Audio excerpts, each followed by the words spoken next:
21st of March 2026 was the date of the Premodern Danish Nationals. Table 1 was recorded throughout the whole Swiss, and the videos will be up on this channel eventually. I really enjoyed the day as a whole, and I believe the organizers did a great job. Great food, not a ton of idle time between rounds, judges on site, and low priced, so we didn't have too many spikes. I would say low prices. Thanks to all the players for being cool, and I hope the ones of you who were there had a great time as I did. It takes a lot of time to make all these videos, so if you would like to subscribe or maybe even drop a comment or like below, I would really appreciate it. And it helps a ton with my motivation for doing these. And if you have any questions as to Nationals or the video in general, just leave a comment down below. I will answer every single one. Now for an interesting match here, we have Simon on the left and Janos on the right. And we do in fact have some sort of mirror here. Not an exact mirror, and you can see the deck lists. I've linked them in the description, and I like seeing people bring something other than the usual stuff, and we will see that here, of course. But as you might have seen from the hands being shown on camera here, we do have elves, and you can see from them searching their libraries, we're certain that this is an elf kind of match. Simon finding a basic forest with his wooded foothills, and playing a symbiote.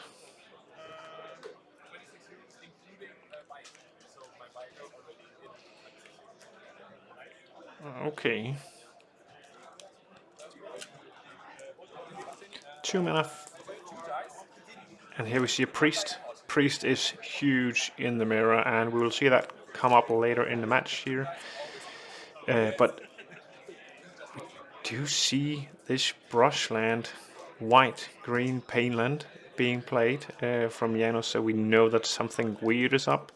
But he is considering dropping the priest himself, but reconsiders. What will it be?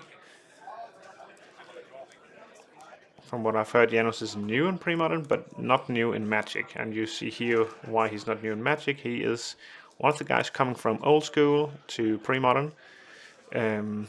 Two formats that go well hand in hand, I would say. And a lot of people are playing both formats. Okay, playing Acolytes and having Symbiote is definitely a card advantage. So 2 mana for a survival of the fittest. The backbone of this kind of elf deck.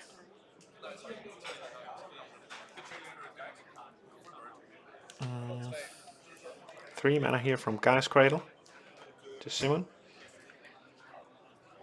Just 3 mana as a reminder. Untapping an elf, returning a creature here, and playing down the Acolyte again. Having 1 mana in pool. Got to draw another one, but discarding Priest to survival for the last green mana. Probably finding Squee here. Considering Anger, but that's not the red card you're after. You are finding Squee, and with Squee you of course have the ability with survival to draw an extra card each turn, because you discarded finding the creature that you actually want, and Squee is returned from the graveyard to the hand in your upkeep. And yeah, Janos finding out this interaction is pretty neat. And Simon explaining it. So this tournament was REL, rules enforcement. So it's just a chill tournament where we of course follow the rules, but nothing more strict than that. So here he is finding a symbiote, but says no, I'm finding something else instead. Discarding Anger, but he doesn't have any mountain though. The mountain is still okay. Well, finding Ranger with the last activation. And that's it, shipping the turn here. Sylvan is also nice. Not as advantageous as survival can be when it's active, and when Janus is going to pump out some elves for himself, he will just pump the priest from Simon, who can then be even more effective with his survival. And we see another survival in hand from Janus, or from Simon, I would say. Okay, Janus taking 4 here, going to 14.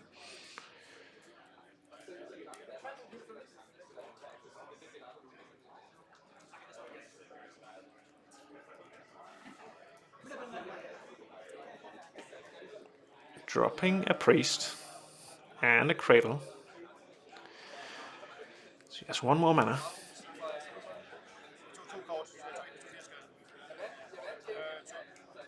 And ships turn to Simon. End step, putting back Acolyte to his hand, so this card advantage is rolling now. Puts Gree in hand. Actually uses one of his rings to remind him there. That's neat. I haven't seen that before. Usually a dice. Elf, which is kind of free here. 3 mana in the pool, using 2 for Acolyte. Oh, he should have played Granger, I believe. Yeah, Granger here. Okay, that makes sense. You can't just fetch with the Acolyte, but Granger, you can fetch a basic land, of course finding Mountain, because now Anger is active. And now he has a ton of mana, because if he play down another, if he fetches for another creature, he can find a priest. And playing that, he finds Kamal from the Acolyte. That's another way of being effective with your mana. Untapping priest would give 4 mana plus 5 from the cradle. And it has haste. Definitely a lot of damage can be put through here. So putting 5 mana in the pool. Using 1 for Squee.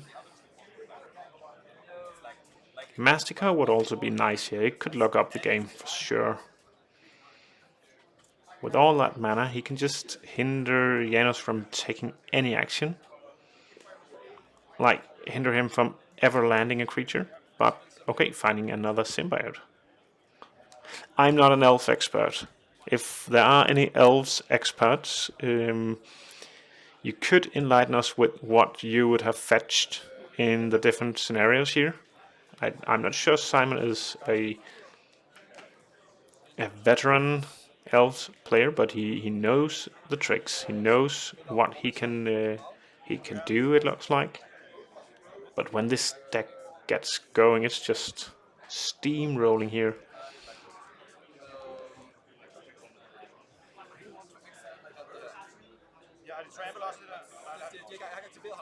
Okay, he attacks with 5 creatures. He haven't activated Kamal yet, and that is game. That's game. Okay, game 2 will probably be more interesting with the sideboard. If you are playing MTGO or Magic the Gathering online and are using a rental service, or if you want to do that, I have a link in the description for a referral and a coupon code which makes you get 30% off on your next subscription. So consider that, and onto the video. Onto the second game. These guys are some true gentlemen because they are cutting decks, so there are no shenanigans going on with some weird shuffling and so on. And here we do see some sideboard tech from Janus here. If you look at the deck lists, he has planes registered as sideboard cards, but looks like no fetches. and I'm quite confused about that. Maybe it's because Janos is playing what he has and not playing with what he can just print with proxies. This was a proxy allowed tournament, which you can also see. I believe Simon has proxies here, but Janus is coming from somewhere else, as I mentioned in the first video, and I like to see decks that are not the usual builds. It's making the games interesting, I would say. A deck that you'll see on this channel as well in the future, maybe in a few weeks, is Tron Psychotalk.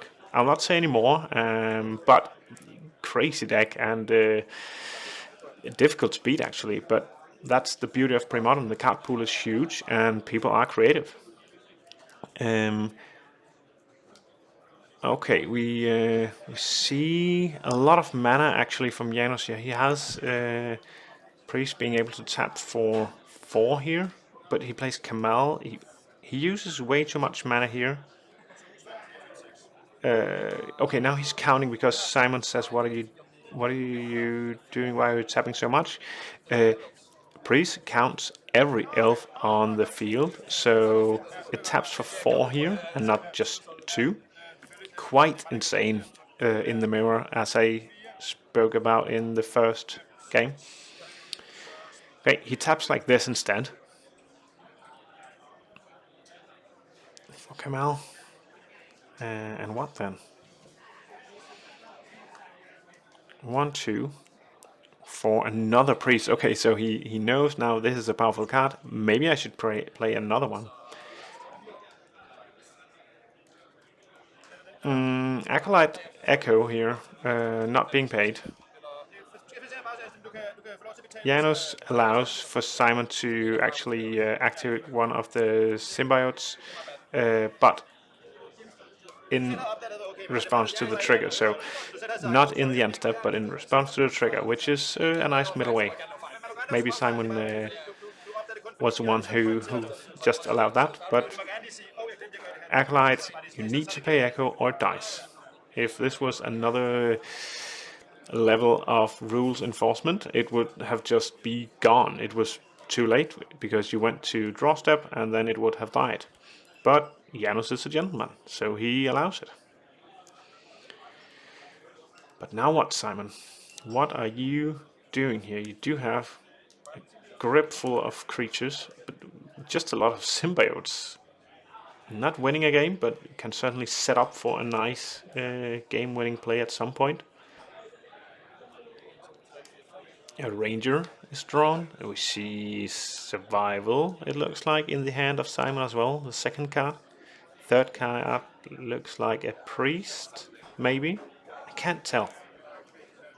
Can't tell. It's it's 4 green cards. And some... okay, uses another card from the pool. Yeah, that Guy's Cradle is great here with such a massive board already. So what's the plan here? Okay, uses the 4 mana for survival and a priest. What a board here. This is a mess. But priests, I count 4, 5, 6, 7 elves. So he has 14 mana through the priests. So that's 7.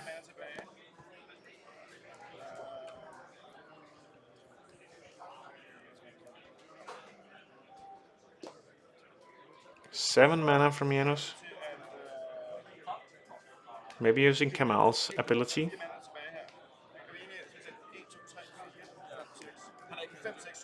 Yeah, okay, so they're counting. Kamal is not an elf.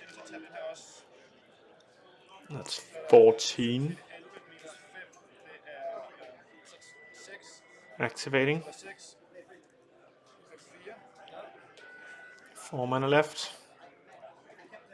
3 mana left.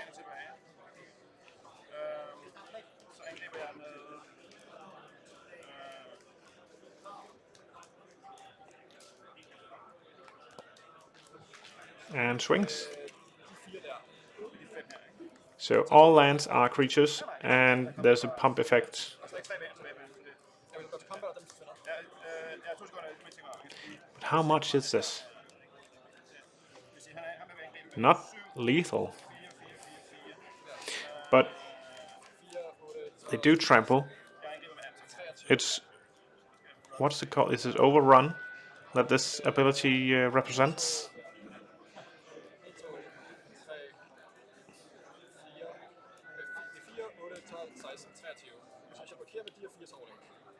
Swings for over 20 damage, it looks like.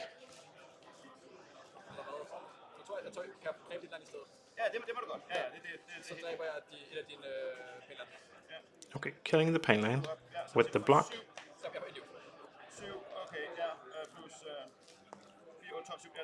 Yeah, okay, so 19 damage.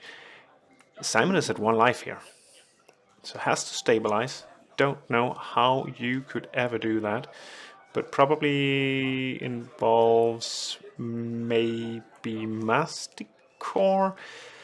He has 1, 2, 3, 4, 5, 6, 7 mana from his priest, another 3 from Cradle. But he needs so much mana for the ping abilities. Discarding Kamal. Doesn't need it. There is the Masticore. He goes past it. There is another way. As I said, I'm not an Elves expert.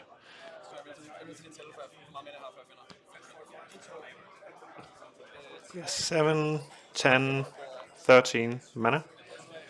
14 with the Elf, of course. 14 mana. But he's at 1 life. Can you figure this out?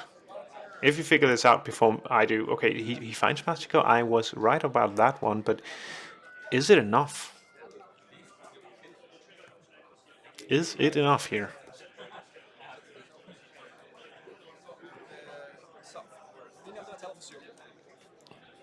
Put 7 in the pool, 3 left. So the dice is still working. 1, 2.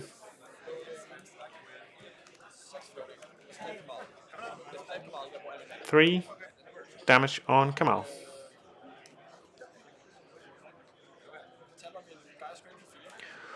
Ooh, Guy's Cradle 4.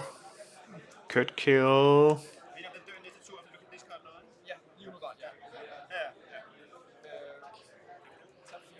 What does he kill? The priests, of course. So now Janus is just stuck with 3 elves. It's enough. If he goes to swing with the 3 elves, it's GG. Simon is at 1. Right? He pays Echo. He pays Echo now. He has 2 attackers. That's true. He needed to pay Echo, but couldn't he have paid Echo some? No, he needed green mana for that.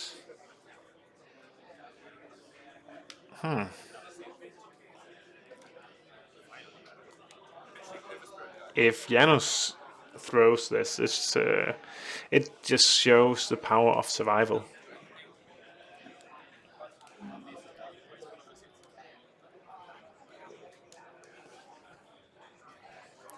What's the plan here? Simon has no cards in hand, so not being able to keep the Masticore, but when he untaps, he can just ping the rest of the field at Janos's playing or battlefield. So with both the priest and he needs to get rid of the Masticore, putting Simon back to 5. Swings for 3.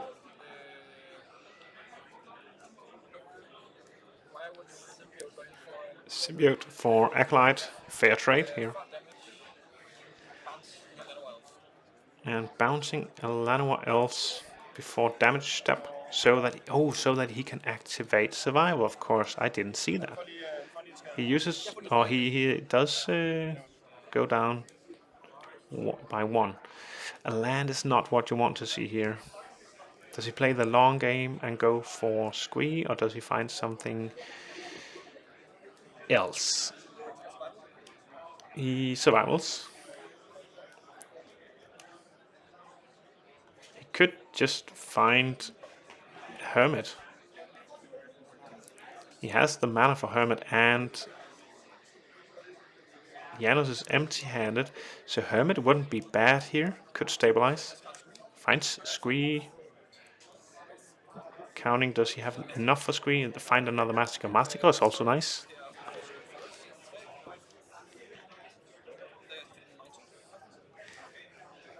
A Masticore doesn't just stabilize, it kind of locks the game here with squee. You do have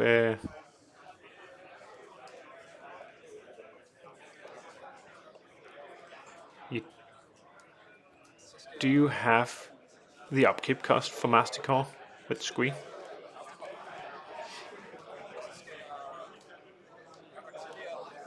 Activating and shooting Llanowar Elves. And ships a turn.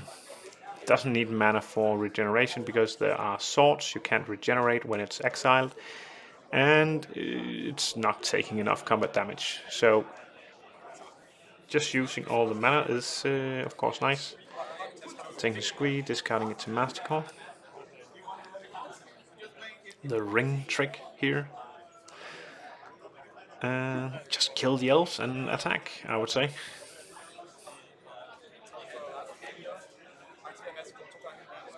4 mana.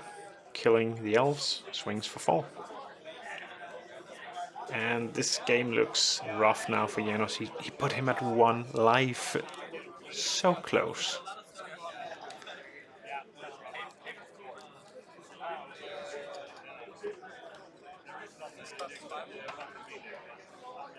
Okay, discounting to survival before.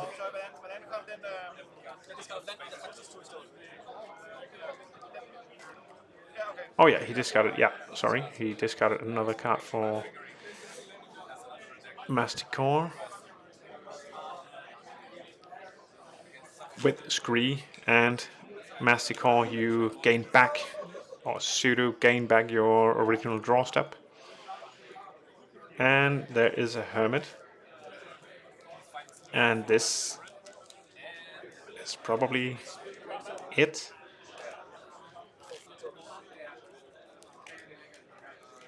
And here are some backsides of other tokens, just to represent. And they do have haste, so he hits for 4, 5, 6, 7, 8, 9, 10, 11, 12, 13.